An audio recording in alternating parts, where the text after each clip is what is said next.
नमस्कार। आम cooking channel cook मस्ती को मु आपण मन को बहुत बहुत स्वागत करुछि। आज मु आपण मन को पे नै के आसीछि मसला एक पास्तार रेसिपी आ बहुत ही बढ़िया लागिवो गरम गरम खाइबा पे। आपण माने भी एई प्रोसेस रे थरे ट्राई करंतु आपणकर किचन रे बहुत ही बढ़िया लागिवो। आशा करुछि रेसिपी आपण मन को निहाती भाबरे पसंद आसीबो। रेसिपी टी जदी पसंद आसिले लाइक तो गोटे निहाती करिवे। चैनल रे पर्यंत नुआ ताले कुक मस्ती चैनल को सब्सक्राइब करबा पे जमारू भूलिबेनी। तो चलंतु डेरी न करिकी आमे मसला एक पास्तार रेसिपी आरंभ करिबा।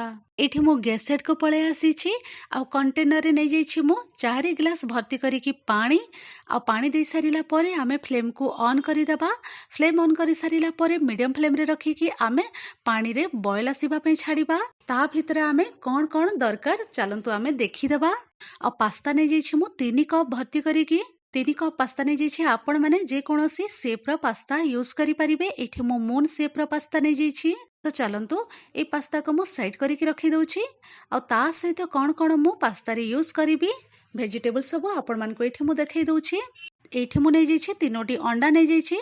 ता सहित टोमाटो 2टी टोमाटो को एमती छोट छोट चॉप करके नहीं जाइए। मक्का नहीं जाइए। मक्का को मु सिझेकी यूज करुछि। ता सहित कंचा लंका नहीं जाइए एमती छोट छोट चॉप करके आ रसुण को मध्य छोट छोट काटिकी नहीं जाइए। प्याज नहीं जाइए बड़ साइज रो गोटे प्याज को एमती छोट छोट चॉप करके मु नहीं जाइए। ता सहित गाजर को मध्य काटिकी नहीं जाइए आ बीन्स को मध्य एमती छोट छोट काटिकी मु यूज करुछि। आउ एठी नहीं जाइए ग्रीन मटर नहीं जाइए आ सब पनीपरिबा को मु भल भाबरे धोईकी यूज करुछि। आहुरी कोनोसी परिबा ऐड करिबा पे चाहउछंती ताहले ऐड करि परिबे आपनको मन पसंद हिसाब रे। आ परिबा सब आपण माने धोईकी यूज करिवे। एठी मु गैसेट को पळे आसीछि। पानी भल भाबरे गरम हे जाइछि देखि पारुथिबे आ पूरा बॉयल आसी जाइछि पानी रे। तो चलंतु एई पॉइंट रे मु गोटे चम्मच रिफाइन तेल ऐड करि दउछि। गोटे चम्मच रिफाइन तेल ऐड करि सारिला परे आमे पास्ता सब को ऐड करि दबा। पास्ता ऐड करि सारिला परे आमे थरे भल भाबरे मिक्स करि दबा। आउ आमे 3 मिनिट पाखा पाखी बॉयल आसीबा पे छाड़िबा। आउ एठी मु मीडियम फ्लेम रे रखि देइथिली 3 रु 4 मिनिट पाखा पाखी हे जाइछि। तो चलंतु एबे आमे पास्ता को चेक करि दबा पास्ता भल भाबरे कुक हेछि कि नै। तो एठी मु छुरी सहाय्य रे आपण मानकु देखि दउछि काटिकी आ गोटे पास्ता को एमती काटिकी देखौछि आ बहुत भल भाबरे इजीली काटी हे जाउछि। ता माने पास्ता भल भाबरे कुक हे जाइछि। तो चलंतु फ्लेम को मु ऑफ करि दउछि। पास्ता रो पानी को आमे ड्रेन करि दबा। तो एठी मु ड्रेन करके आपण मानकु देखै दउछि आ सब पास्ता पूरा बहुत बढ़िया कुक हे जाइछि। तो चलंतु या को मु साइड करके रखि दउछि। आ एठी मु गैस सेट को पळे आसीछि आ कढ़ाई गरम हेबा पे रखि देइथिली। कढ़ाई हल्का रे गरम हे जाइछि। तो चलंतु एबे गोटे टेबल स्पून एठी आमे तेल ऐड करि दबा। तेल दे सारिला परे आमे तेल को गरम हेबा पे छाडिबा। आ एठी तेल गरम हे सारिला परे मु अंडा को फटेकी एठी ऐड करि दउछि। 3टी अंडा नै जाइथिली। तो चलंतु अंडा को ऐड करि सारिला परे एठी आमे अल्प लूण ऐड करि दबा। लूण दे सारिला परे 1/4 टीस्पून एठी नै जाइछि रेड चिली पाउडर दे सारिला परे एमती अंडा को मिसई दबा छोट छोट खंड करि नेबा। तो एठी देखि पारुथिबे 2 रु 3 मिनिट पाखा पाखी हे जाइछि आ अंडा भल भाबरे भाजी हे जाइछि। एमती छोट छोट खंड करिकि मु रखि दैछि। तो चलंतु एबे मु फ्लेम को ऑफ करि दउछि आ अंडा भजा को गोटे प्लेट को मु ट्रांसफर करि दउछि। अंडा भजा को गोटे प्लेट को मु ट्रांसफर करि दैछि। आ पुणी थरे मु सेही सेम कढ़ाई नै जाइछि आ गरम हेबा पे रखि दैथिली। कढ़ाई भल भाबरे गरम हे जाइछि आ गोटे बड़ चम्मच एठी मु तेल ऐड करि दउछि। रिफाइन तेल नै जाइछि। तेल ऐड करि सारिला परे तेल को आमे भल भाबरे गरम हेबा पे छाडिबा। तेल हल्का रे गरम हे सारिला परे एठी मु ऐड करि दउछि रसुण कटा लंका कटा को। रसुण लंका को ऐड करि सारिला परे आमे किछि सेकेंड आमे भाजी दबा। रसुण कंचा लंका भाजी हे सारिला परे एठी मु ऐड करि दउछि कटा पियाज को ऐड करि सारिला परे आमे पियाज को सॉफ्ट हेबा पर्यंत कुक करि दबा। पियाज सॉफ्ट हे गला परे आमे परिबा सब ऐड करि दबा। मक्का को छाड़ी की बाकी परिबा सब जहाँ भी मु आपण मानकु देखैतिली सब परिबा एठी मु ऐड करि दउछि। परिबा सब आमे ऐड करि सारिला परे 2 मिनिट पाखा पाखी लो टू मीडियम मझी रे रखिकी फ्लेम को आमे कुक करि दबा। 2 मिनिट पाखा पाखी हे जाइछि आ परिबा सब हाफ रे कुक हे जाइछि।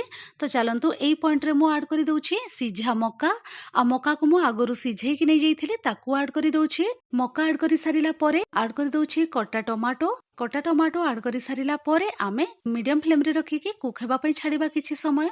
एठी मु आपण मानको कवर खोलिकी देखै दउछि आ परिबा सब भल भाबरे कुक हो जाइए।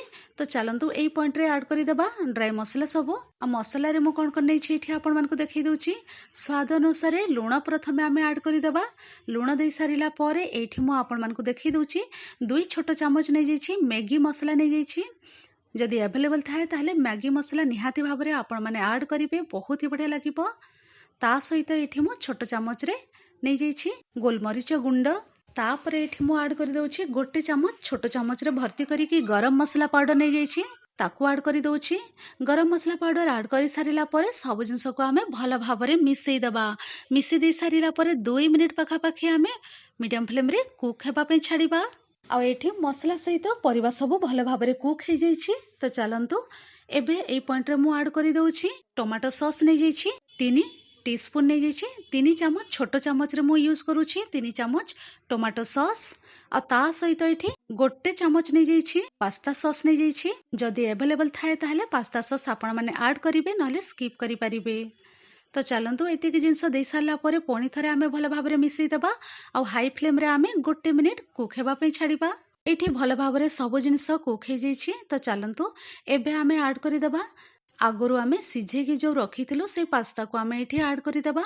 पास्ता ऐड कर सारिला परे एठी मु भल भाव में मिसई देछि। आ मिसई दे सारिला परे कटा धनिया पत्र ऐड कर दउछि। धनिया पत्र को मु भल भाव में धोईकी यूज करूछि। धनिया पत्र ऐड कर सारिला परे एठी मु ऐड कर दउछि फ्राए करिकी रखिथिलु से अंडा को। आउ अंडा को मध्य ऐड कर सारिला परे भल भाव में आमे मिसई देबा। सब जिनस को भल भाव में आमे मिसई देबा। हाई फ्लेम रे आमे 1 ରୁ 2 मिनिट आमे भल भाव में आउ थरे कुक हेबा पे छाड़िबा। 2 मिनिट पाखापाखि हो जाइए। आ बहुत ही बढ़िया सब जिनस मिसी जाइए आ कुक हो जाइए। बहुत ही बढ़िया रेडी हो जाइए गरमा गरम मसला एग पास्तार रेसिपी। आशा करुच्छे ये रेसिपी आपण मानकु निहाती भाव में पसंद आइथिबा। आपण माने भी निहाती भाव में ट्राए करंतु, एंजॉय करंतु मसला एग पास्तार रेसिपी जदि आज पसंद होइछि ताहेले लाइक शेयर कमेंट करबा पे जमारू भूलिबेनी। चैनल रे पर्यंत नुआ ताले कुक मस्ती चैनल को सब्सक्राइब करिदेबे। तो चलंतु मो रहउछि पुणी एमती इजी नुआ टेस्टी रेसिपी नहीं कि आपण मान सहित पुणी थरे मु फेरिबे। Thanks for watching. Bye bye, take care.